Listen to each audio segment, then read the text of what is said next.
Stacks of cards signed by team members of other teams. All the stuff that we're seeing here is all sent to us from teams across the nation, different regions. What people have done to show their support for my wife and I is really unbelievable. The celebration of life for Kendrick was probably the most amazing thing I had ever seen. Besides competitions, you don't see robots together. You just saw the robots standing in progression. It really felt like the FIRST community and the robots were welcoming everybody into the celebration of life. Seeing mentors from teams that we work with and seeing mentors and kids from teams that we didn't know, it really drove home what family first is. The teams came together and said, if you need us, we're here. It was just amazing. As hard as it was to go through, knowing we were part of such a large, caring family was very important. Kendrick would not have had it that we all quit the team and just say 4418 isn't a team anymore. Kendrick would want us to continue and to be the best we can be. One of Kendrick's great goals was to expand FIRST Robotics, and he wanted to especially reach out to teams in schools where they maybe didn't have the setup that we do here. The one thing that you can't do for people is create relationships for them and give them love outside of your family. First did that.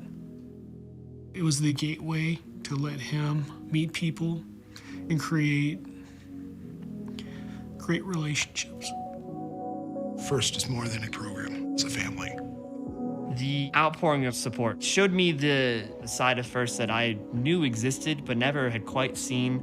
Because of the environment of FIRST, all FIRST teams have this kind of selfless team attitude. They're teaching students to really create community and family. It truly, truly is more than just robots.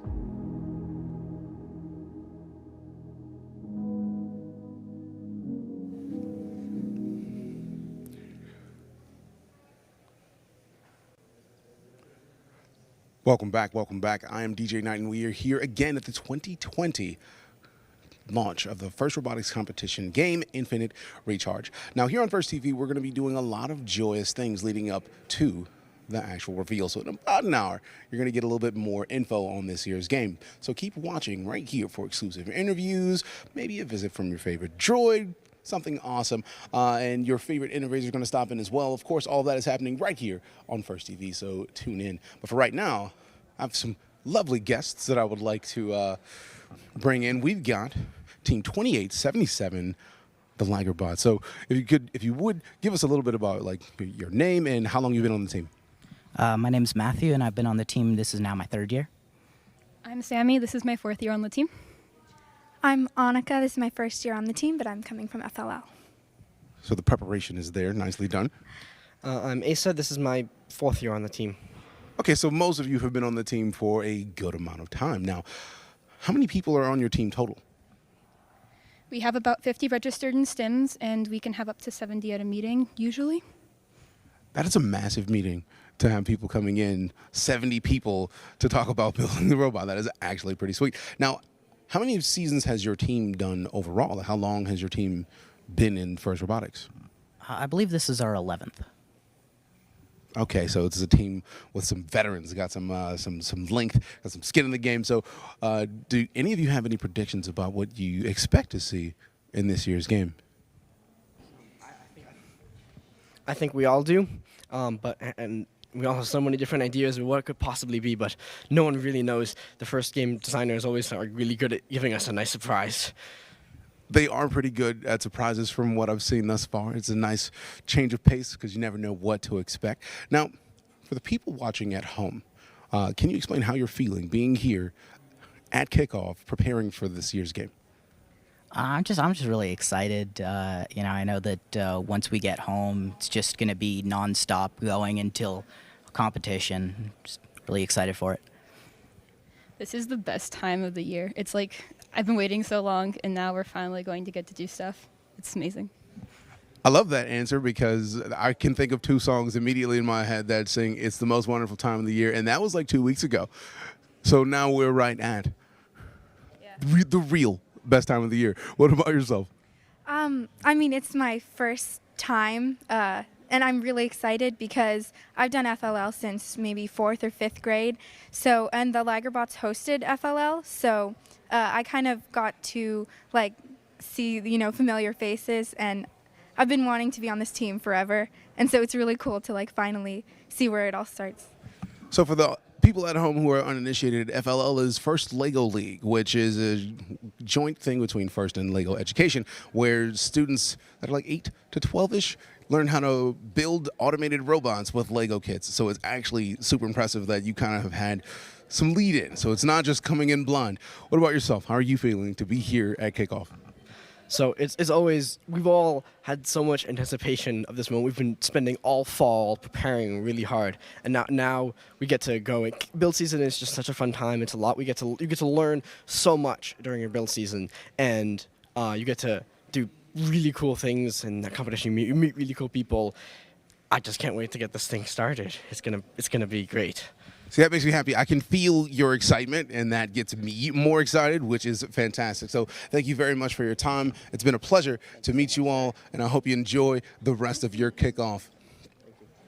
Now, we've got lots of students here at the kickoff. It's going to be an absolute blast. We've got a lot of things to talk about, but we also kind of have people to look at as far as what to do after you're done with First. So I'm going to bring in Michelle Long, Director of Alumni Relations at First. How are you doing this morning, Michelle? I am pumped this morning, DJ. How about you?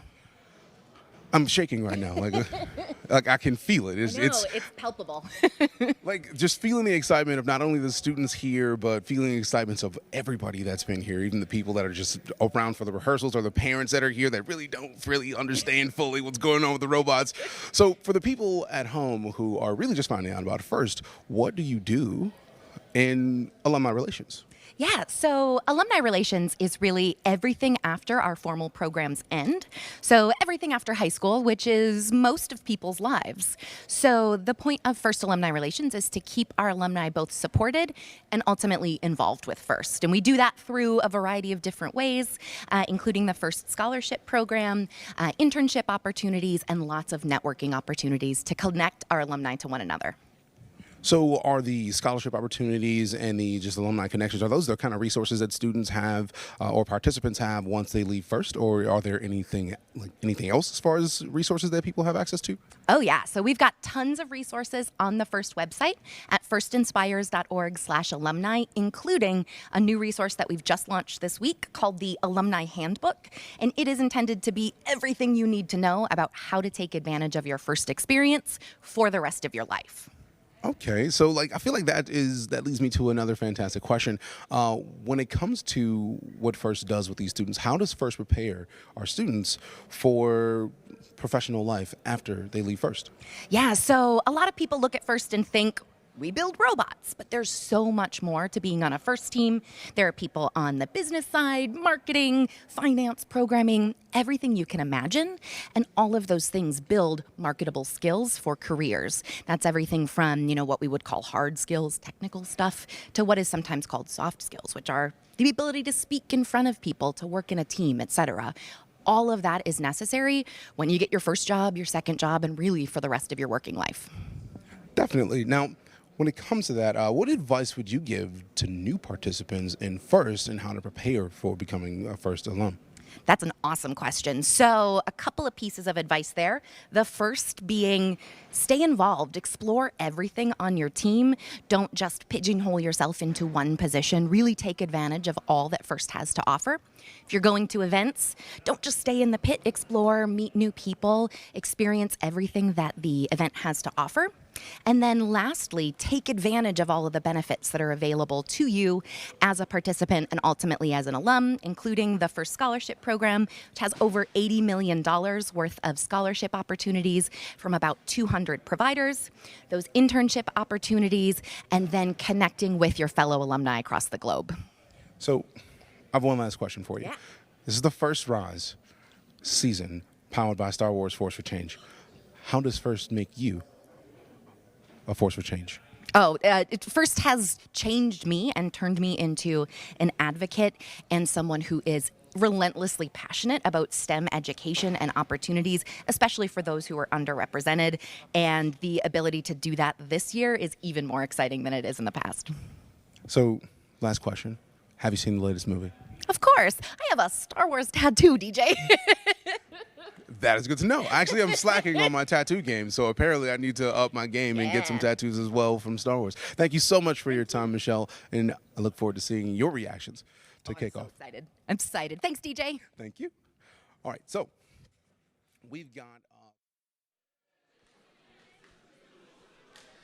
Bonjour à tous.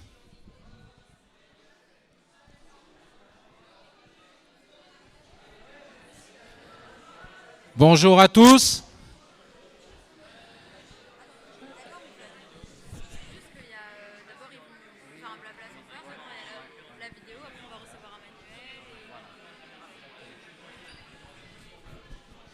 Alors je vais m'adresser à tout le monde. Déjà, je vais vous souhaiter une bonne et heureuse année pour 2020. Et puis, elle commence avec un joli défi. On est à peu près un quart d'heure, 20 minutes avant l'annonce du nouveau jeu. Donc Luna va vous le présenter. Et je voulais faire un grand merci, un immense merci à Patrick qui nous a gentiment relevé un défi de faire un live Facebook en moins d'une demi-journée. Voilà, donc on peut l'applaudir.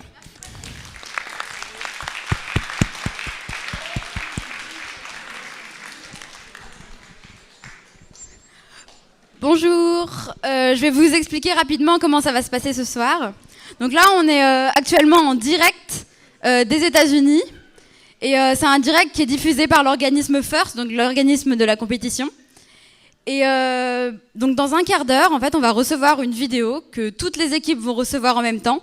Et dans cette vidéo, pour ceux qui n'ont pas l'habitude, qu'on n'a jamais vu de vidéo de cette sorte, on va voir en animation des robots sur le terrain du jeu de cette année. Donc par exemple, sur le terrain de l'année dernière, il y avait des fusées et il fallait mettre des ballons orange dans les fusées. Et cette année, on va découvrir ce que ça va être dans une petite animation d'environ 2 minutes.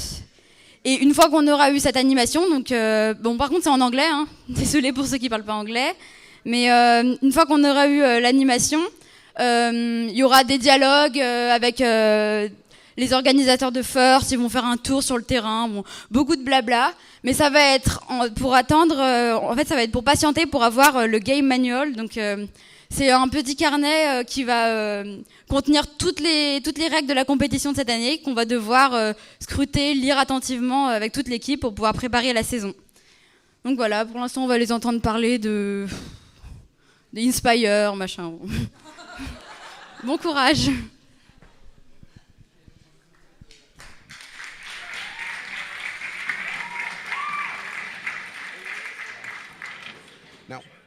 We've got another guest to bring out here shortly, but avatars are back. If you are in First Robotics competition and you're a fan of your avatar, go to firstinspires.org and keep an eye out for the First Robotics competition emails and your team blasts. They're going to give you some details on how to get your avatars squared away for the 2020 season. Make sure to keep an eye out for those blasts, and I'm going to bring in our special guest, Emily Nerviani, manager franchise marketing at Lucasfilm. How are you doing this morning? How are you, DJ?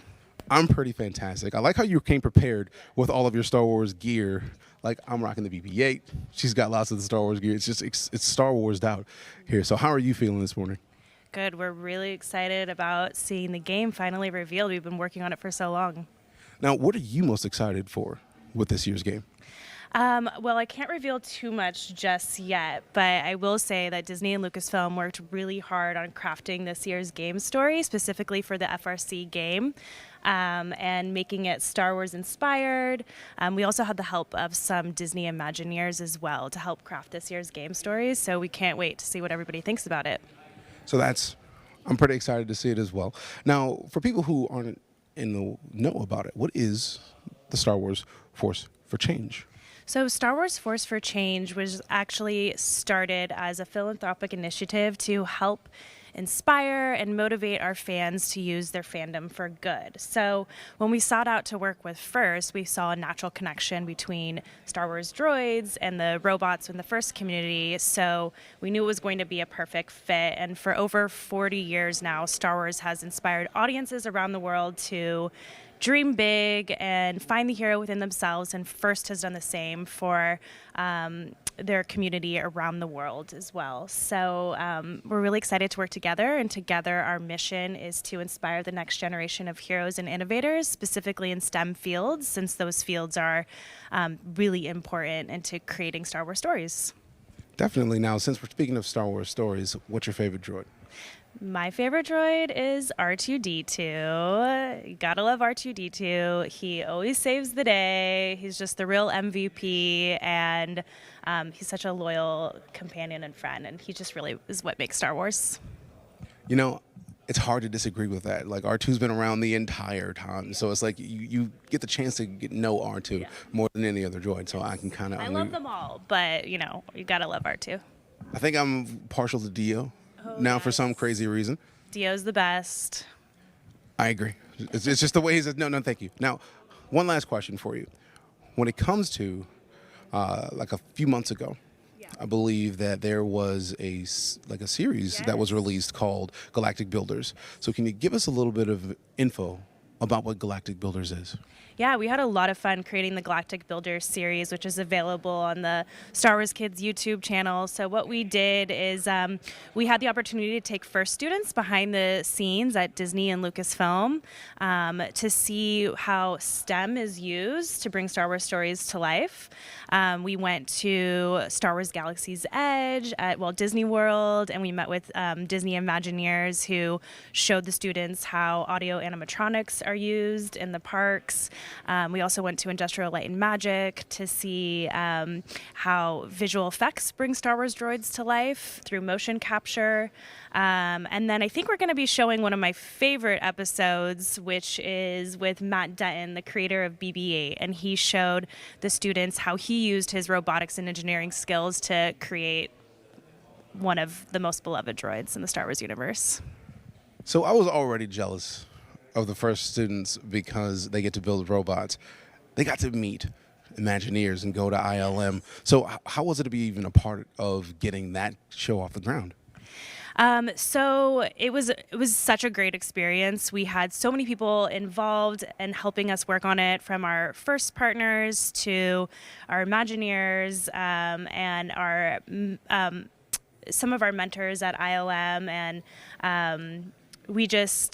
we had so much fun working on it, and we can't wait to do more, hopefully, as we continue to work with FIRST in the future and throughout this season. And we've got a lot of more fun content coming along the way.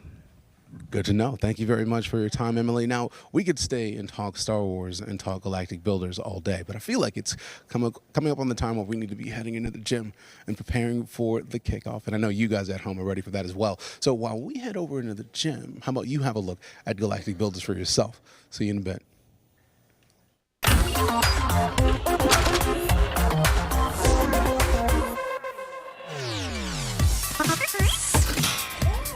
We are here at the Lucasfilm headquarters in San Francisco to meet with the students from FIRST Robotics. They'll meet BB-8 and learn more about how he was brought to life. Now we just have to go and get them. After you. It reminds me of how all of our robots have a central motherboard. I mean, that's the way he breathes, so it's probably important. Maybe he's our tour guide. Let's follow him, see where he goes.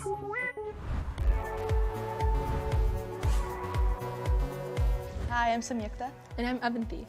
And we are a FIRST LEGO League team called the Thunderbots, who have been competing for over 6 years. Hi, my name is Katie. I'm Nathan. And we're from the FIRST Robotics competition, Team 1678 Citrus Circuits from Davis, California. Hi. Hi. Hi. So I'm Matt, and I see you've already met BB-8.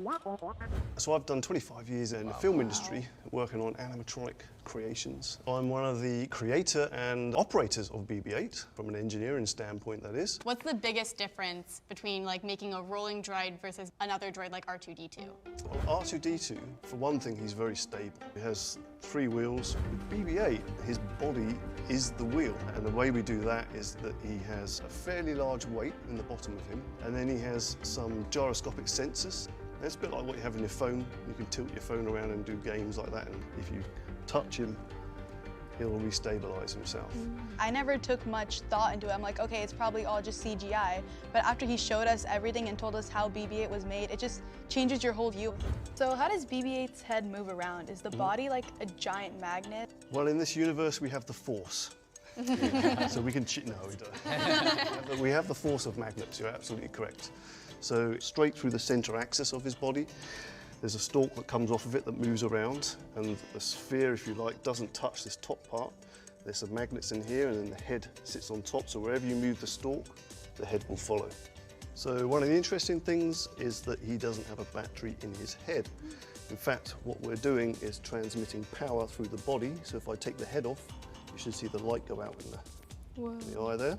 Seeing the possibilities with BB-8 opened up a lot of ideas in my mind of things I might want to do or things I'm interested in. So I believe you guys have brought some stuff with you to show me, which is exciting. Absolutely, we're really excited to show you what we brought. Yeah. I see Lego and robots, so already you have me. In First LEGO League, the robot game part is completely autonomous. So you won't see us having any controllers, it's all programmed. Wow. So you told us about how R2-D2 has a system where he has 2 main wheels and then one that just kind of follows along everywhere he goes.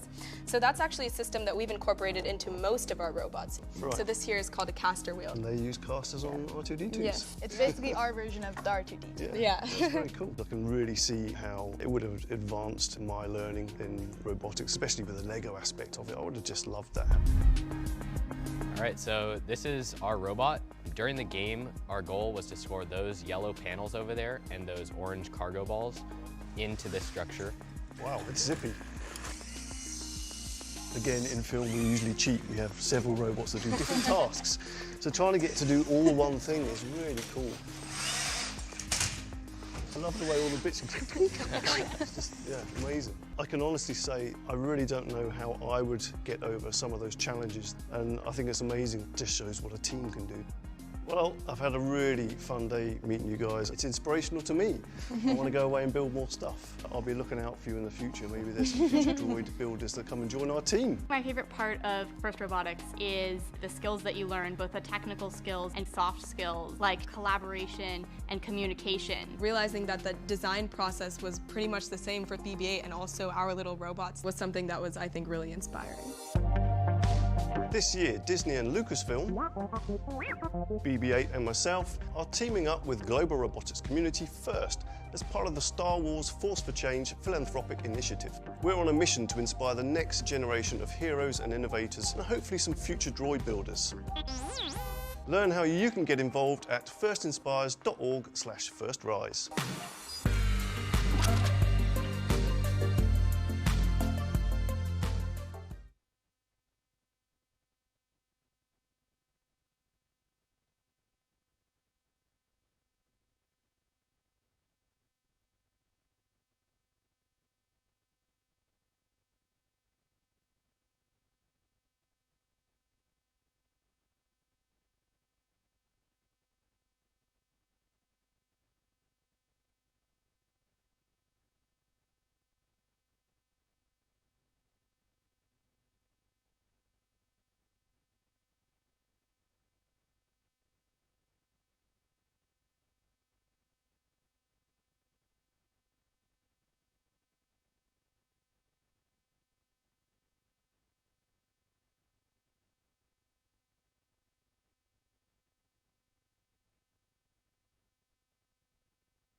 Doing today? Everybody excited?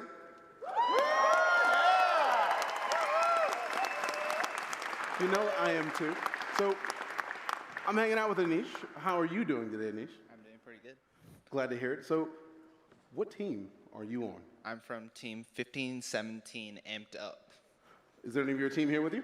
Yeah, we have Isaac over here, and then a few members of my team over there.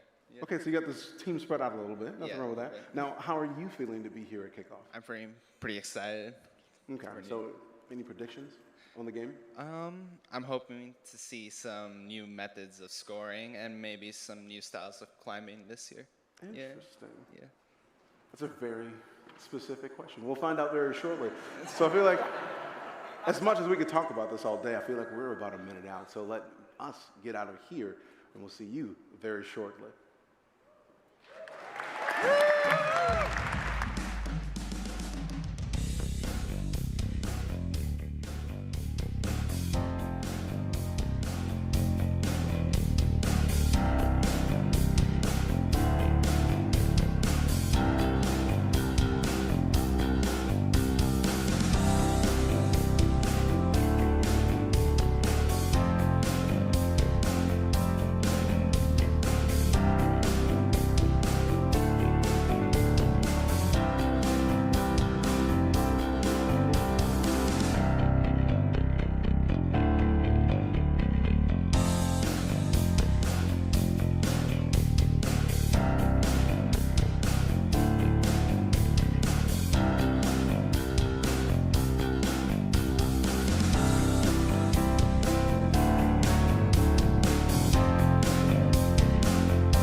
Welcome.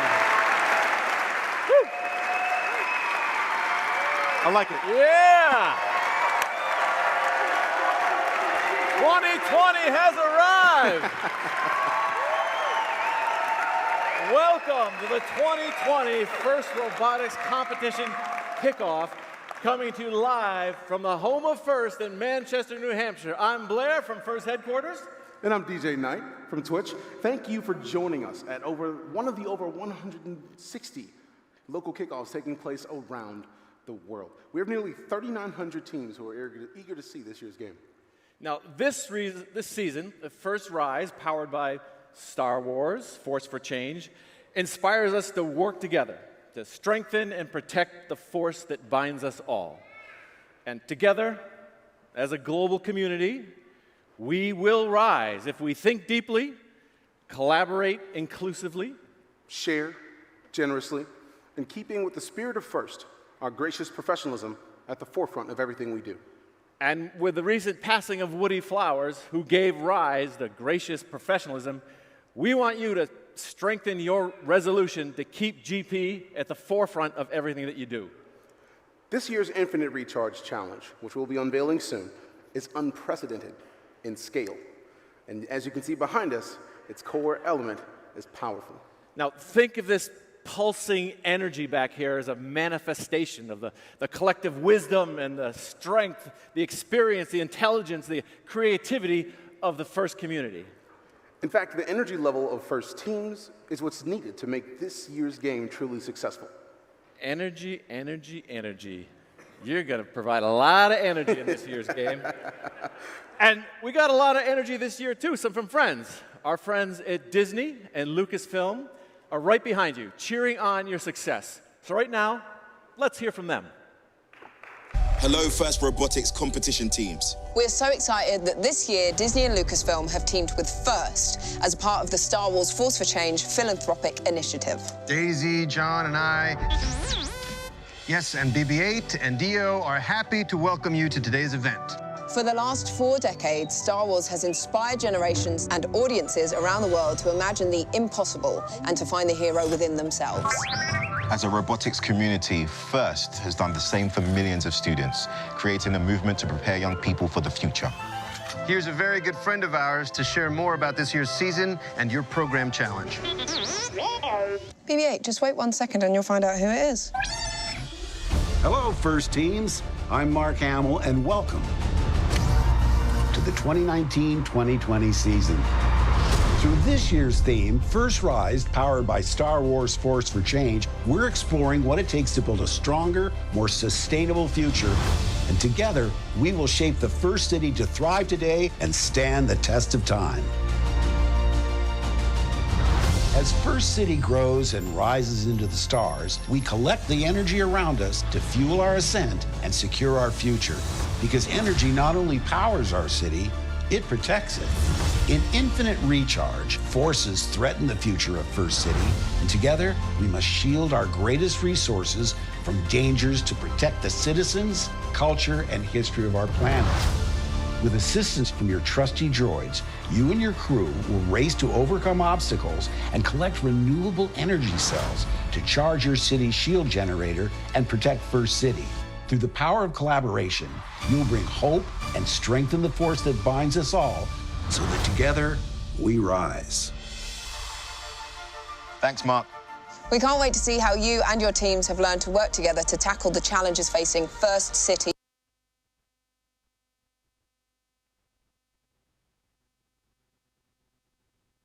This season. Good luck. To charge your city's shield generator and protect First City. Through the power of collaboration, you'll bring hope and strengthen the force that binds us all so that together we rise. Thanks, Mark. We can't wait to see how you and your teams have learned to work together to tackle the challenges facing First City this season. Good luck, and of course, may the force be with you.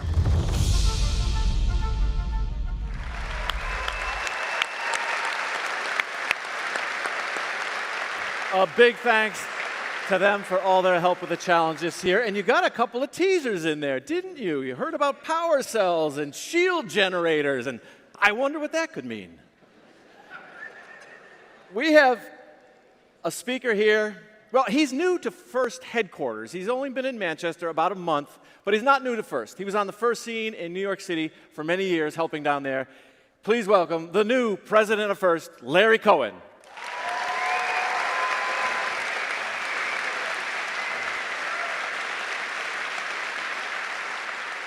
Thank you, Blair. I'm so thrilled to be here. The energy in this room is intense, and I know everyone is excited to see this year's game. As Blair mentioned, I started only recently in this new role, but I've been part of the First community for the last 10 years. I caught the First fever back then at the New York City Regional Championship. And just like all of you, the students I met were enthusiastic and impressive, and it was an incredible experience. I saw an opportunity for my team to work and to partner with First as mentors and volunteers. And I've been inspired by their response. The employee mentors and volunteers are highly engaged, and we developed long-lasting relationships with educators and students, and some First alumni returned as interns and employees. For the last 10 years, I've also been part of the leadership team for First in New York City, on the Executive Advisory Board, as a corporate sponsor, and as a founding board member of New York City First. I've seen the outstanding and profound impact that First programs have in our community. I'm honored to build on the success of the last 30 years and continue our mission to make First programs available to every student. This is an especially, and this is a very exciting year for First. We're partnering with Lucasfilm and Disney to inspire the next generation of heroes and innovators. Our entire First Rise season is powered by Star Wars, Force for Change. How awesome is that, right? This is so great.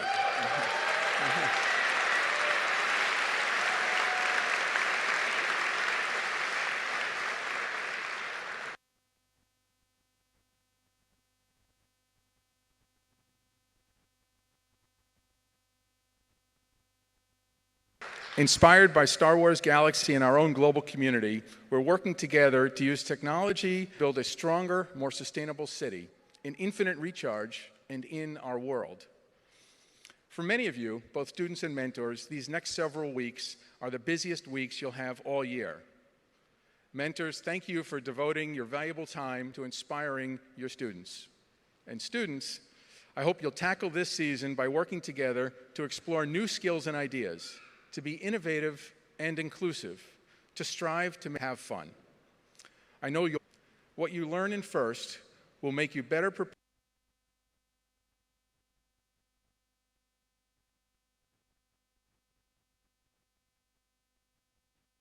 prepared for the future and enable you to solve our toughest challenges. Bittersweet season for the FIRST community. In the fall, we lost Dr.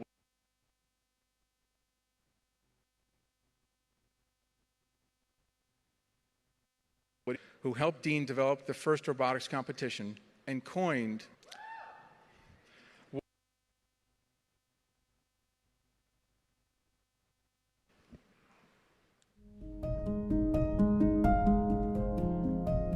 if you compete such that if your grandmother saw everything that you did on a national television program, she would be very proud, then that'll be okay.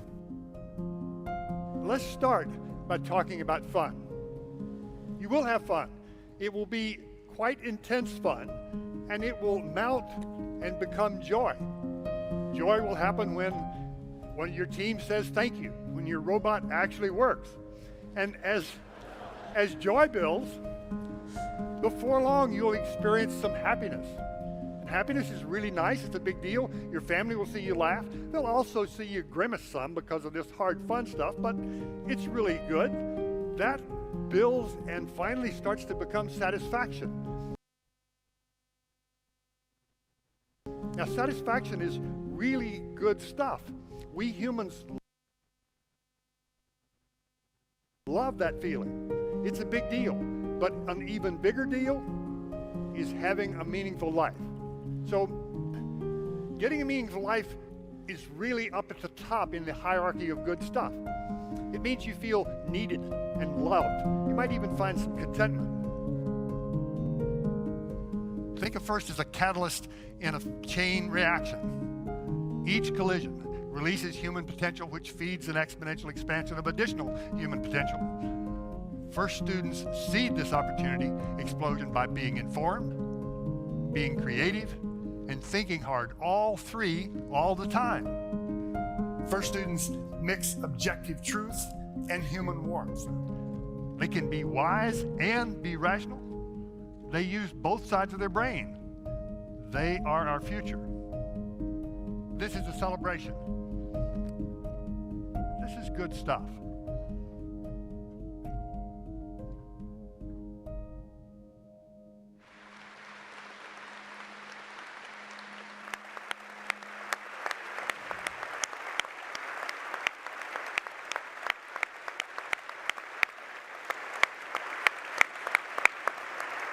Woody lives on through your gracious professionalism, so let's keep his spirit alive.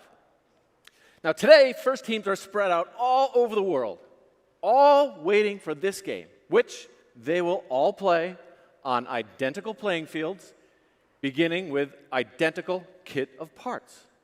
You know, Blair, Kickoff is like getting two presents. First is the game, which we're going to be showing to you guys here very shortly, but second is the kit of parts. Yeah. So let's hear a little bit more about this year's kit of parts from Kate and Ted.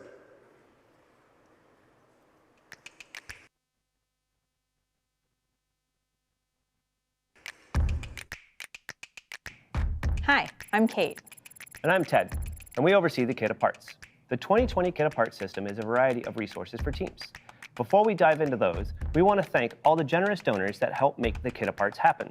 Yep, Kit happens. There are 3 chunks of the Kit of Parts: the Kickoff Kit, First Choice, and the Virtual Kit. The first chunk is a Kickoff Kit. It is a set of items sent to each team, which you'll get in a few minutes. In it, you'll find the materials useful for building your infinite recharge robot, plus some things that will help you mimic field elements.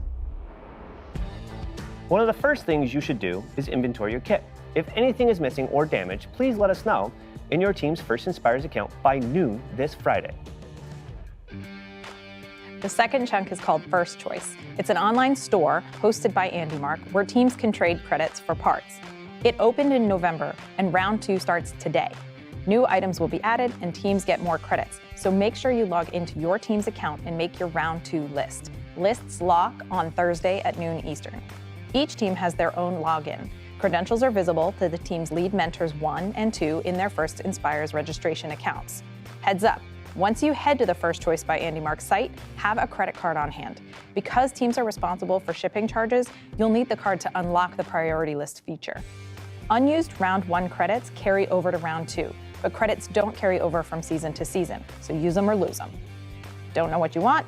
consider choosing a pre-populated list. There's one for pneumatics, control system parts, rookie teams, etc. If you want more info about using First Choice, check out this other How to First Choice video. We want to express our sincere gratitude to Andy Mark for all back-end work. They receive the items from donors, inventory them, host the site, take orders, process priority lists, and pick, pack, and ship the orders to you. It's all an in-kind donation to First and an invaluable service for which we're so grateful. Thanks, Andy Mark. The third chunk of the kit of parts is the virtual kit, which consists of software product vouchers as part of your registration fee. Think CAD, CAM, data visualization analysis, vouchers for parts, or cash on donors' websites. And new this year, cloud computing resources, hex bearings, and CAD tools. The virtual kit launched in November, but it's available throughout the season. For some items, you'll need your team-specific authentication code. Your lead mentors 1 and 2 can see them in their First Inspires account under Password and Vouchers Code heading. An overview of exactly what's available and details can be found in the virtual kit section of the Kit of Parts webpage. Make sure you pay attention to the expiration dates. They vary from donor to donor. In your Kickoff Kit, there's a tool for knowing and keeping track of virtual kit items. Use a voucher book and mini poster to make sure you don't let any of these resources get overlooked. If you want to see Kickoff Kit items in action, go to the First Inspires Twitch channel tomorrow for Kickoff Kit unboxing with Ted. And be sure to familiarize yourself with the Kit of Parts webpage. Finally, we want to hear your thoughts, so thank you in advance for taking our survey later this season. Last year, we heard from a little more than 800 teams, and we love absorbing and applying what the community has to say. So let your voice be heard. Thanks for checking in, have fun with the kit, and have a great season.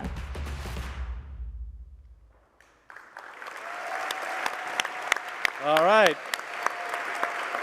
Once again, lots of great stuff in the Kit of Parts to help protect and energize First City.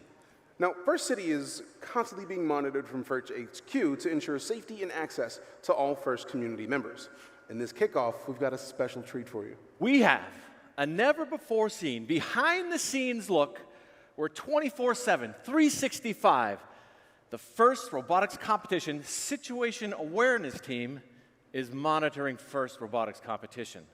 They never leave. They're looking out for First City and for you all the time. Let's check in now with Frank and the First Situation Awareness Team. Welcome to the 2020 kickoff and here to our Situation Awareness Room. Yep, this is where it all happens. We can monitor First City right from here in our highly secured, undisclosed location. It feels a lot like the setup that First engineers use to support and monitor events during the competition season. You can't see us, but we can see you. No podemos vernos, pero nosotros podemos verte. Since our first competition in 1992, we have been protecting First City, and we have seen all kinds of excitement. Our community has responded to a maze craze, a rug rage, havoc, terror, trouble, some diabolical dynamics, stacks of attacks, a first frenzy, lunacy, a breakaway and a rumble, ascents, assists, rushes, a devilish stronghold, steam power, and most recently spent a lot of energy getting to deep space. But this season, we have the most significant challenge yet, infinite recharge. This year, teams will need to work together. Shield status? Pinging now. The shield is still responding, but I'm not understanding it. There's a strange depletion in Sector 7. The pressure's dropping and the compressor is not kicking in. I'm checking with the programmers. And Nevada's showing a mutation. The shield generator's energized but not operational. First City's vulnerable. Could be an anomaly. Check the backups. Okay, and Lone Star? Why, that's the great state of Texas, Frank. No, I mean, would someone turn off that blasted alarm? I mean, what is the status of Lone Star? I can't find it, Frank. I'm having trouble with our vision systems. What's wrong with them? The frame rate is all wrong. I can fix that in the dashboard, but regardless, it looks like the star has disappeared or been occluded. Disappeared? Look harder. I'm putting myself to the fullest possible use, which is all I can think that any conscious entity can ever hope to do. All right, focus everyone. Monitor display. Come on, where are you? You are my lucky star. The shield's browning out. I got a bad feeling about this. Now is not the time for Danny Downer. Stay calm. We have untapped resources and first team standing by to assist. The shield generator de-energized. I've got a bad feeling about this. If we lose the shield, we will be defenseless, leaving First City vulnerable. Give me the power cell count and the generator switch position. Defenseless? We've averted worse disasters than this. Do you remember Recycle Rush? We just need to take some time for repairs. No time. It appears we've encountered an asteroid assault. The asteroids are closing in fast. I've got a bad feeling about this. No me siento bien. All right. It looks like we're going to need some help from the teams to re-energize the shield generator and protect First City. Resource assessment. Jamie? Teams have plenty of resources available in the kit of parts. That is a great start. We also have powerful help from our suppliers and sponsors again this year. Fiona, status on other resources? We have an amazing volunteer pool helping us build tomorrow. They are on deck waiting further instruction. Come be a volunteer, help build tomorrow. Volunteering that we do for FRC, best time of my life. It's awesome.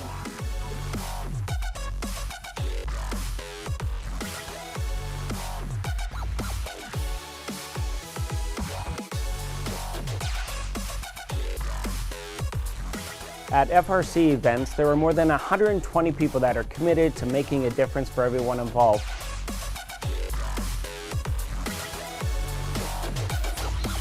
It's so rare to find somebody you're volunteering that you're so passionate about. You only find that with First. I volunteer because I genuinely love what I do, and I love to inspire kids as much as I was inspired back when I was competing. And you make amazing friends with these other volunteers. There's networking that happens, there's on-the-job training. It's a full gamut. There's no better way to spend a weekend. Volunteering for First is an amazing experience. As an alumni of the program, I get to experience all the new teams, all the parents, all the new students, and we always have a party with everyone here. Come join the fun. Is there anywhere else you'd rather be than a First event? Come join the fun. Come volunteer, help build tomorrow.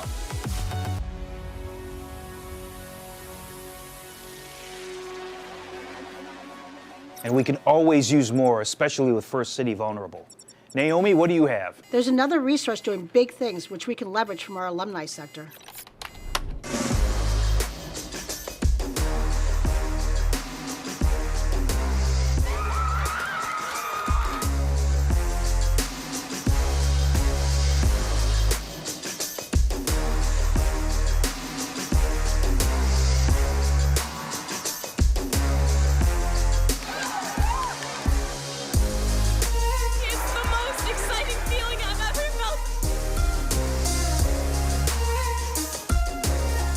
Alumni means that I have an entire world of connections.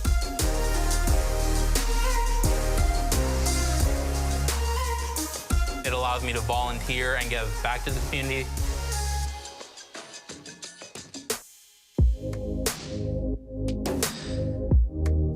I think First can really prepare you to solve any number of the world's big problems. The skills that you're going to be learning can completely change the future.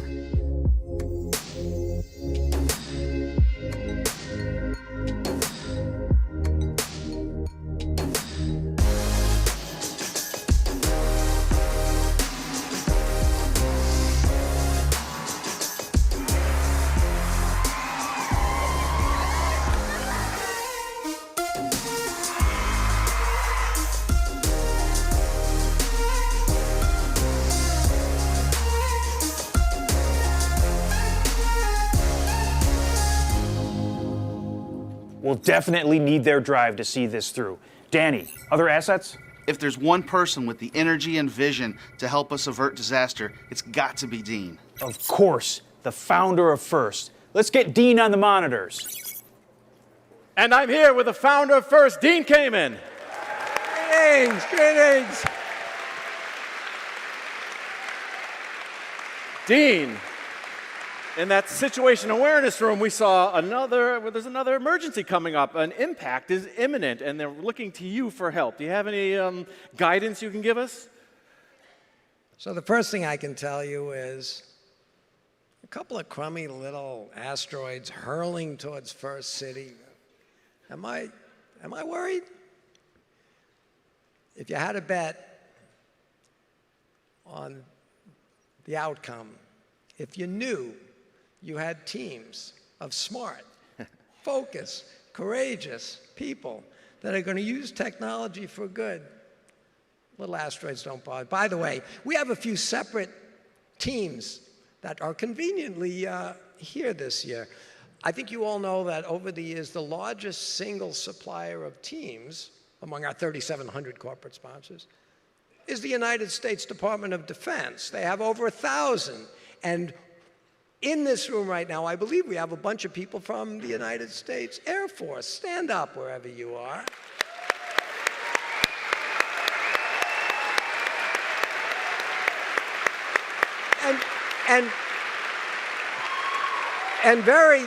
And very conveniently, now that we know we might have a space-initiated problem, those asteroids, just a couple of weeks ago, in addition to Army, Navy, they formed a new branch of service called Space Force, and they represent them. So we have Space Force on our team now. Just in time. Yeah. And I believe we have a partner, Disney, Lucasfilm. You know, they know something about running around the universe, solving problems. I think R2-D2 would be a convenient person to maybe have on our side right now. Another resource. Another resource. So with the teams from all of our great sponsors and partners, with the teachers, the kids, I believe that our teams of FIRST will always keep us one step ahead of the catastrophes that might otherwise prevail. But I am totally confident that the teams out there by the end of this season are going to reach a very happy ending. We will restore all the energy we need to those safety shields. And once again, FIRST will prove that technology properly applied will save the world. Great.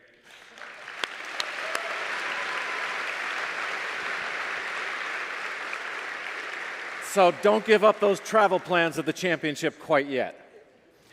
Now, you worked on an invention, your day job at DECA, medical devices, and there's one device, one invention over there named the Luke arm. Now, what came first? Lucasfilm, Luke arm, Mark Hamill? Well, like, where did that come from? Funny you should mention that. I've believed my whole life that there's nothing maybe cooler than real science, but to get kids to appreciate it, science fiction.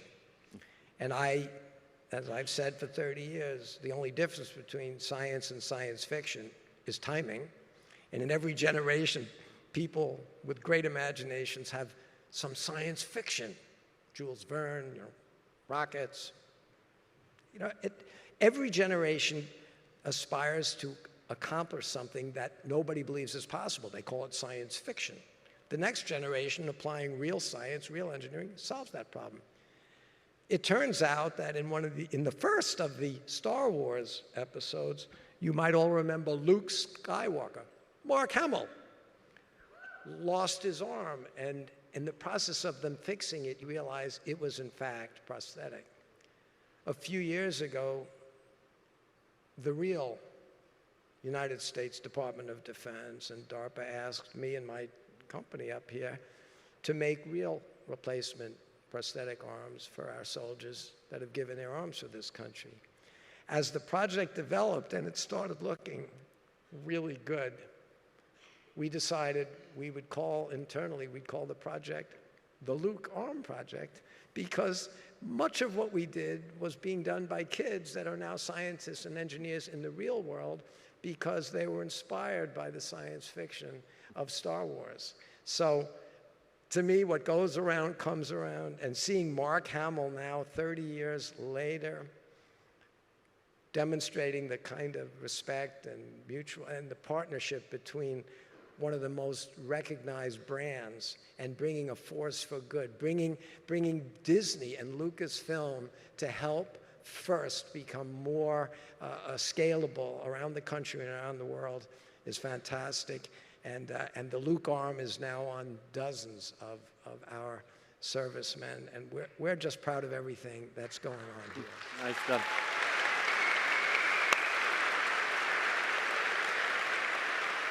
So being a Star Wars fan helps you on your day job as well. So that's maybe a life lesson there for our young engineers.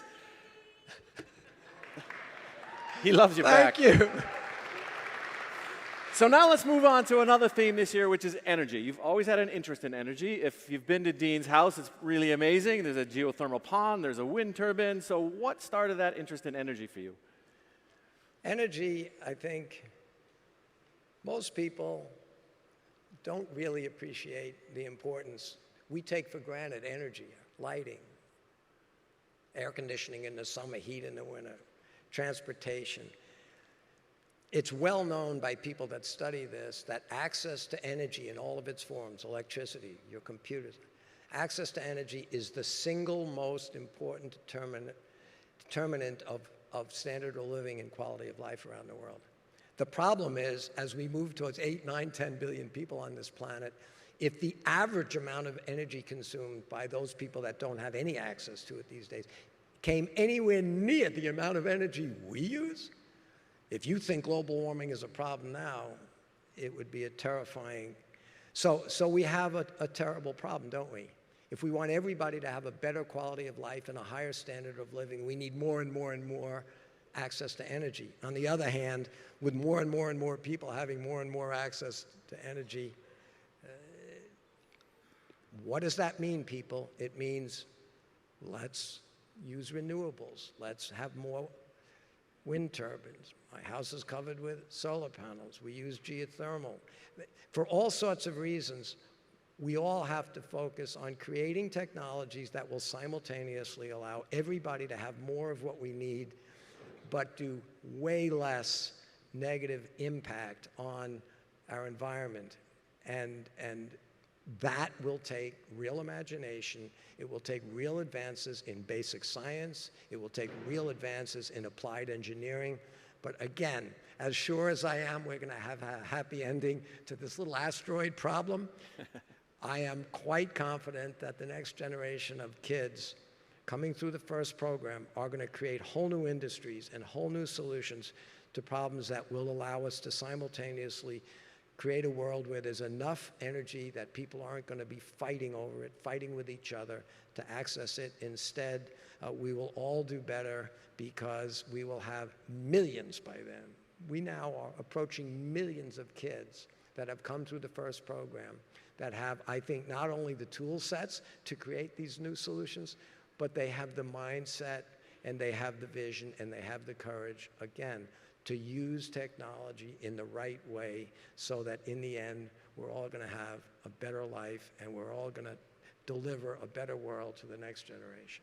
So the future is looking bright. This has been a year of transition and change at first. And you know, we've had a solid 30 plus years going on. You're saying the future's bright. You want to talk about the changes a little bit? Well, as you heard from Larry, we have a new president. I think he's a guy that's had a business background. We're hoping that he is going to bring that kind of focus to helping us accelerate the growth of FIRST. As we said last night, Larry, the new kinder, gentler dean, I'm not expecting it in every school, only in the schools where we care about the kids, okay? So,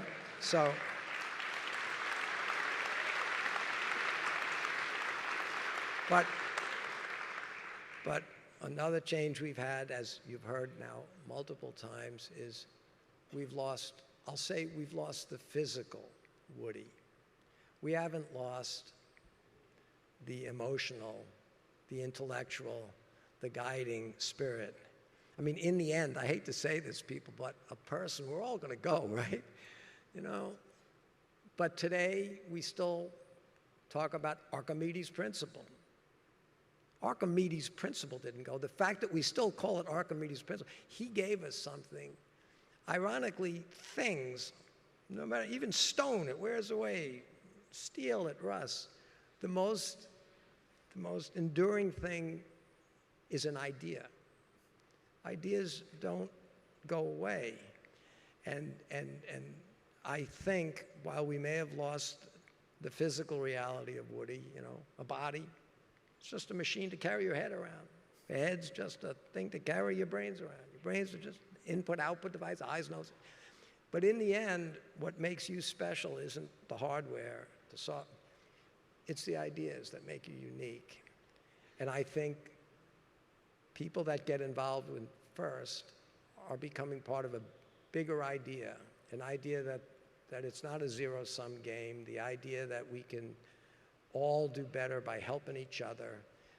We all are sharing a world in which if gracious professionalism permeated everything we do, if we understand as we compete to raise the bar everywhere, we're really in a cooperation, not a competition. If all the fundamental ideas that have created the FIRST community keep growing, while you say there's change this year, there are certain things that will not change, that will endure, and it's the ideas behind FIRST. And I hope not just the kids coming through, but I hope the parents, the teachers, and the mentors that are becoming a bigger and I think more effective national and global community are going to continue to work together to spread what we're doing. And while change each year will be new games, there'll always be new technical challenges.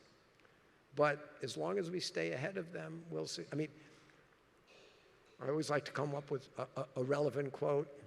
And I think one of the great quotes of the last century, in this never-ending cycle of humans trying needlessly through self-inflicted wounds like wars, while humans have maybe intermissions between those episodes. We call it history. We study all the wars. Then there's science and engineering. We study all the achievements.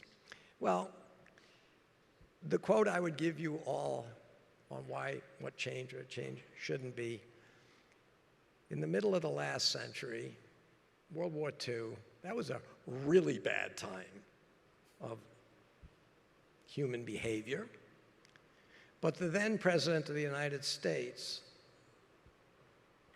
Franklin Roosevelt, said, it was pretty obvious at the time, he said, it is clear that we cannot build the future for our children.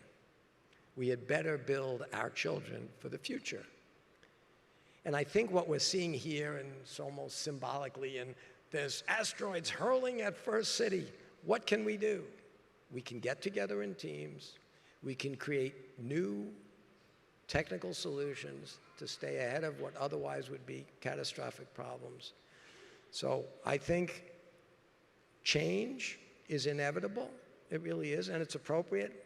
If it's done right, that change is called innovation. If it's done right, that change will allow us to have a better future.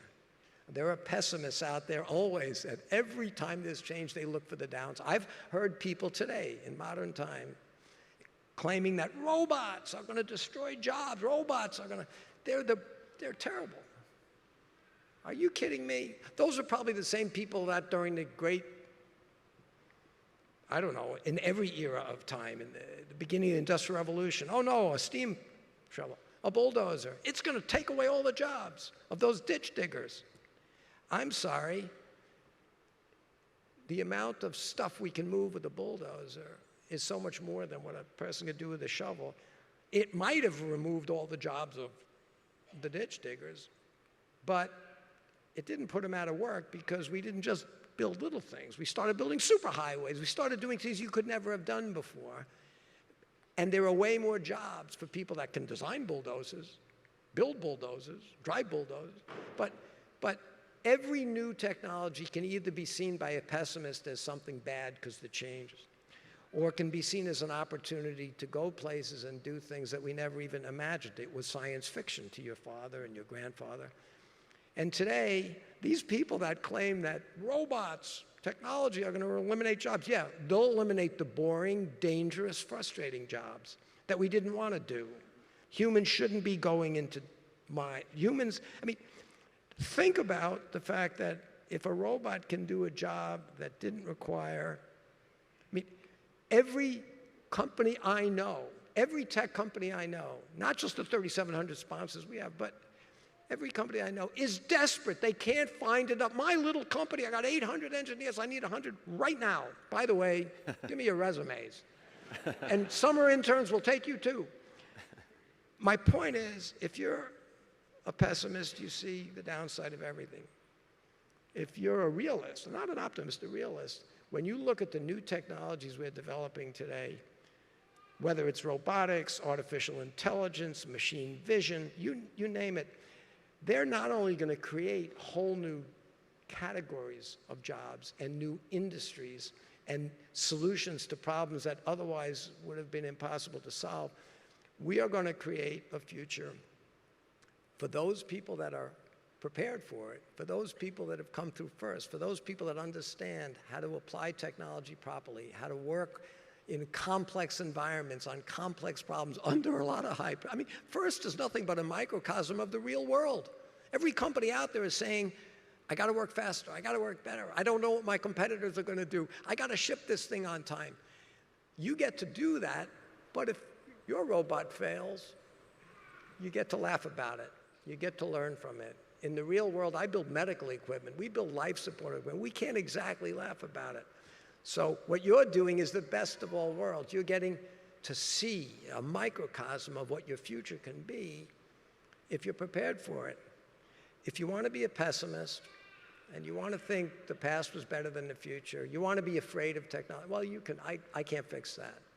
I think the FIRST community will fix that. And if the FIRST community has a loud enough voice to our government leaders, to our industry leaders, to our educational institutions, if we can make it clear to the world that technology is going to keep moving faster and faster and faster, that's not an issue. It's going to keep moving. Your choice is not to slow it down or not. That's not an option. You can be on that bus or you can be under that bus. Those are the only two options. And if you want to be on the bus using technology as it gives us more capability, the only other thing I'll ask, and that's why gracious professionalism and cooperation is so important, is once you have these powerful tools of newer technologies, artificial intelligence, machine learning, you have to make sure that you use those powerful resources you have as a tool and not a weapon. You have to use them for the general good. And I recognize that there are people out there that might want to do it other ways. That's why I think while we all want to use it as tools and we want a world where the lion will sleep with the lamb, I still want to be the lion. I think the good people, the good government, the good industry, have to recognize that we have to be careful, that we have to not be naive. But the change will always come down to, can good people, using technology and the power it delivers to us, can we use it to stay ahead of natural disasters like incoming asteroids? Can we use it to prevent man-made disasters from letting evil conquer good? I mean, one of the reasons I love the fact that Disney and Lucasfilm is partnering with us, they are almost symbolic in saying a force for good. They're symbolic in getting people to realize through science fiction what's possible in the future, turn it into real science. But they're there always in every episode they have. When you think about it, it comes down to something as simple as it's good against evil. And good always wins in science fiction, and we've got to make sure good always wins in science, in reality. And the FIRST community, in my mind, is the best shot at ensuring that that happens around this country and around the world. Great.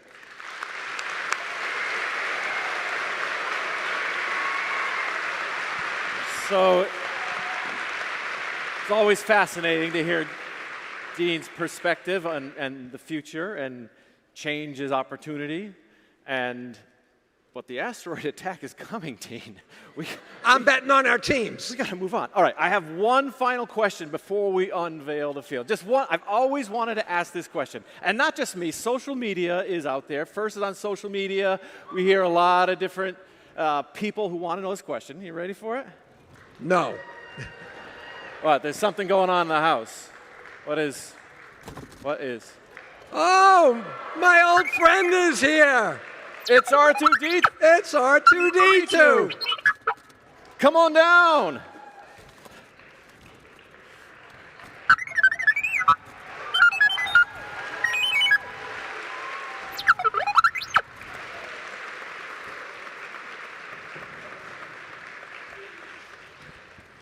R2.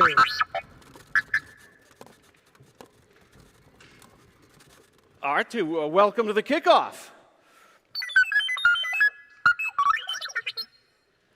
We're going to depend on you for your prior experience with asteroids.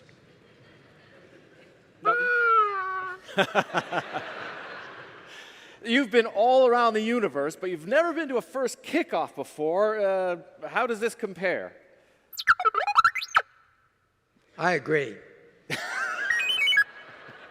I think that means good. We need a little help, though. We've got one last thing to do, and that is unveil this playing field. Can you help, Dean? All right. We're going to count it down. The audience will help us. Are you ready?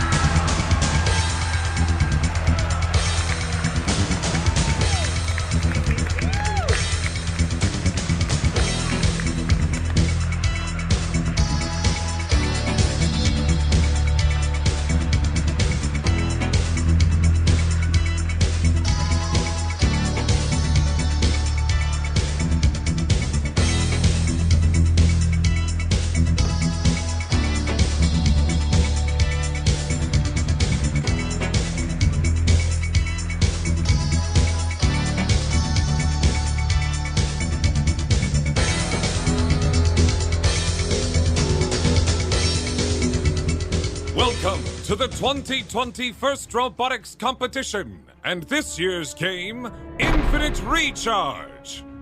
An incoming asteroid shower is aimed at First City. Using Alliance droids, planetary citizens collect and score power cells, while traversing the trench run and boundaries to ensure maximum protection with an operational shield generator. Droids start on an initiation line and may be preloaded with up to 3 power cells. Droids operate autonomously during the first 15 seconds and attempt to score power cells into any of their 3 available power ports. While every power cell deposited adds equal charge to the shield generator, higher power ports earn more points. Drivers then control their droids for 2 minutes and 15 seconds of teleoperated time. Power cells are collected from one of the 5 chutes in the loading bay and then driven across the city to be scored in the low, outer, and inner ports. Droids must score the required number of power cells to activate sections of their shield generator and then either rotate their control panel a specified number of times or position it to a specific color. Near the end of the match, droids race to their rendezvous point to make their shield generator operational. Alliances are awarded bonus points for a level generator switch. The alliance that earns the most points wins the match. May the Force be with us all.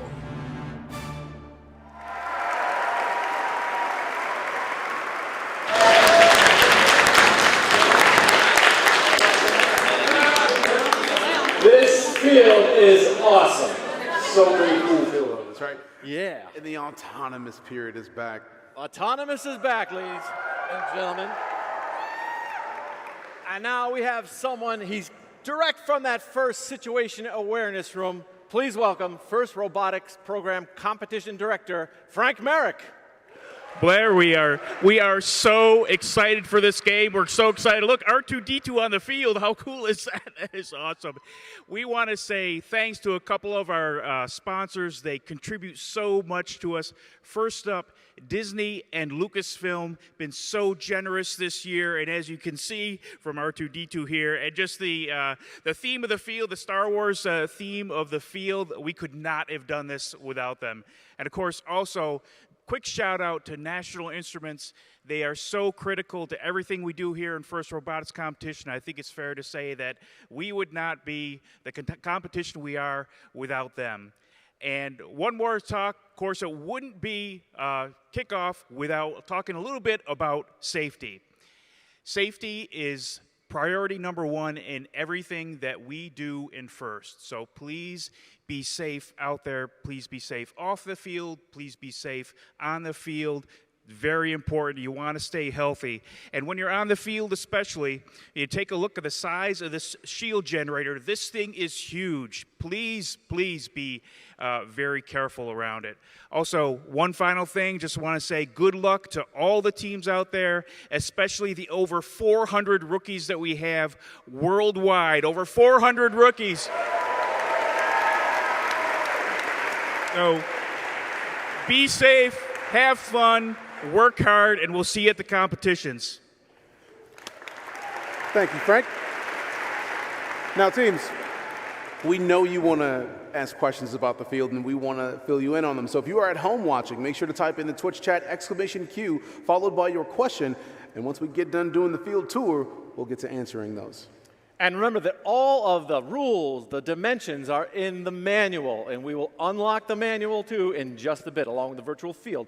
That code will be released. But first, we're going to take a tour of the field.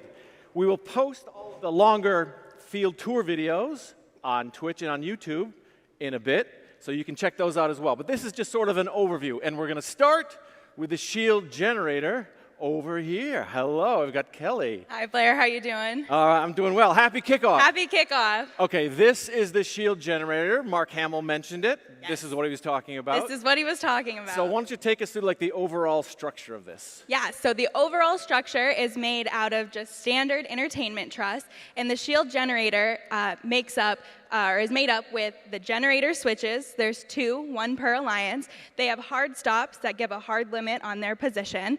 We also have some boundaries on the ground and some floor protection. So it's important to note all of that is part of the shield generator. So the boundaries on the ground, they are part of the rendezvous points? The rendezvous point, yes. So the red rendezvous point is defined with the red boundaries, and the blue rendezvous point is defined with the blue boundaries. Now you can see there's some power cells that start on the boundaries. You should check out the game manual for all the information on where those power cells start at the beginning of the match.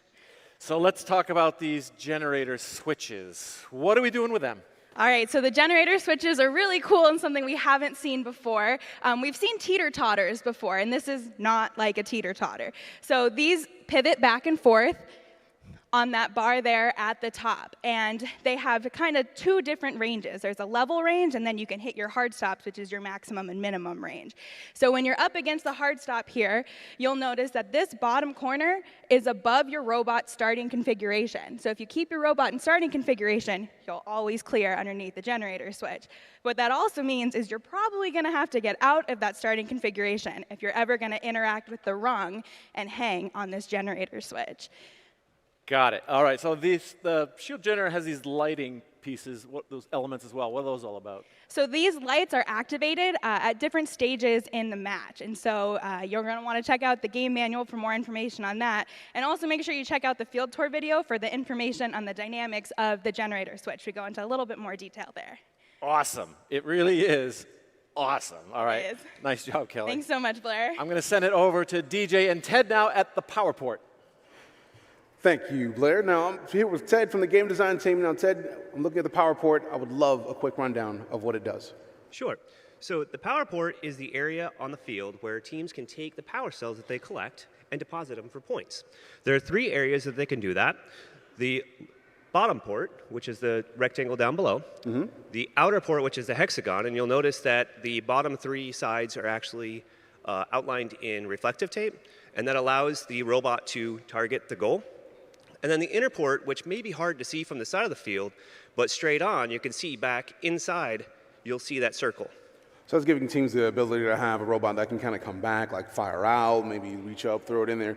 But it's kind of way back there. So is it possible to throw in a power cell and it come out? It is possible. Hopefully, most of the shots will actually go into the outer port, but there is a chance that it could bounce out. So based on how hard it is, the angle, I'm going to try to demonstrate.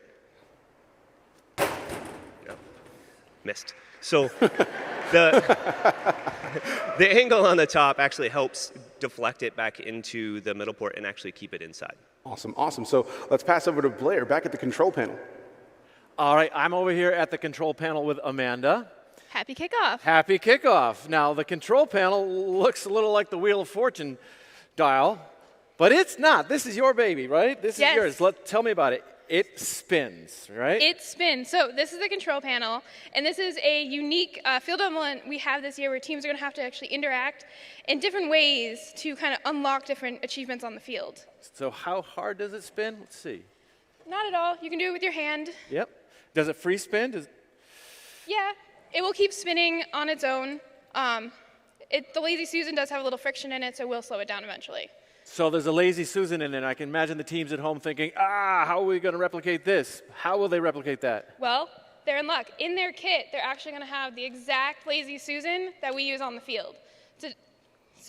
All right. As well as the exact same vinyl colors that we use on the wheel to vision process. So they can look at the exact same print at the exact same time that we printed our vinyl. So during the game, how does a team know what color they have to move it to? So that's the second of two. You're getting a little ahead. Oh, the first one is spin it how many times? Spin it, you have to check the manual for that. But the first challenge, like you said, is rotation. So it's going to be how many full rotations they completed the wheel. When they get to the second level with the control panel, they're going to have to set it to a certain color. And they'll only know what color they have to send it to once they get there, and FMS will tell them what color. FMS assigns it. Yep, each alliance may get a different color. Okay, interesting. All right. Now, one other thing about this is that these bolt heads aren't the same color as the colors of each of the triangles. Correct. We want to make sure teams are aware that there's plenty of space on here to look for the color. Avoid the bolt heads because they are not the same color as the wheel. Great. Any last things about the control panel? Yeah, it's really cool that this image is also duplicated on the bottom, and it's clear through, so you can look from the top or the bottom in order to see what you're looking at. Super cool. It's awesome. People wanted a new element, and they've got one. All right, we're going to send it over to DJ now at the loading bay with Malcolm. All right, right back at the loading bay, we've got Malcolm and Fiona from the game design team. Thank you for being here. Now, give us a quick rundown about how the loading bay works. Howdy, DJ. So loading bay is pretty simple. So we have 5 ports here, so 1, 2, 3 on the top and 2 on the bottom. And teams load balls into the ports, and they go into the field. So it looks like they have a pretty decent distance that they can travel. Is there a way for a team to kind of like force the balls in to go faster?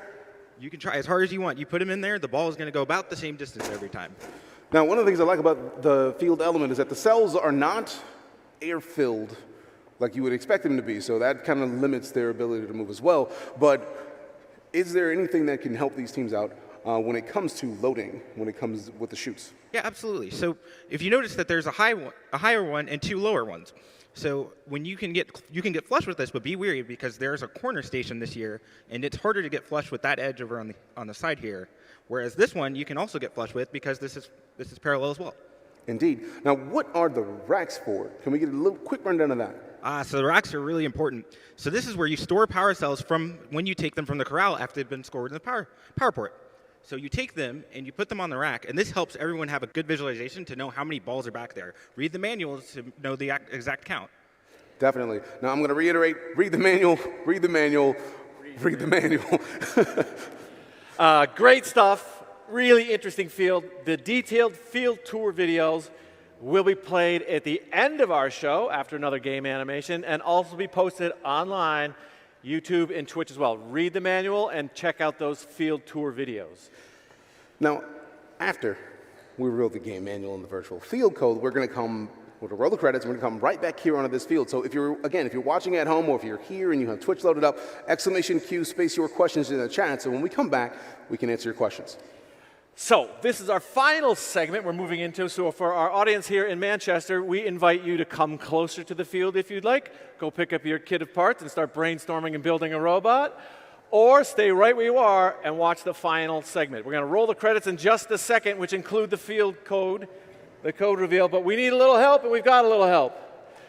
R2, welcome back. All right.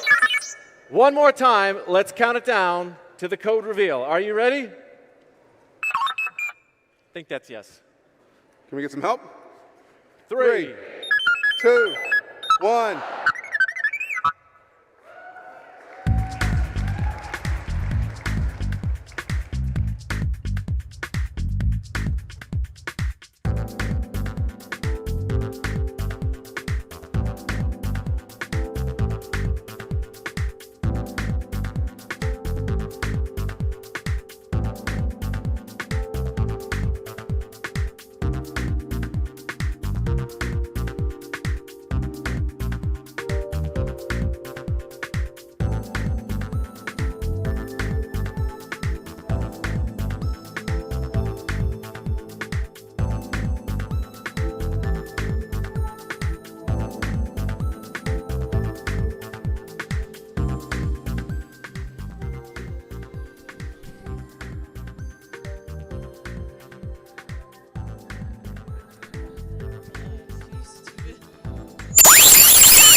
Je pense que les élèves vont partir cogiter. Pour les parents, les élèves ont préparé des galettes des rois. Donc je vous invite à nous suivre et à nous retrouver au self du lycée. Voilà.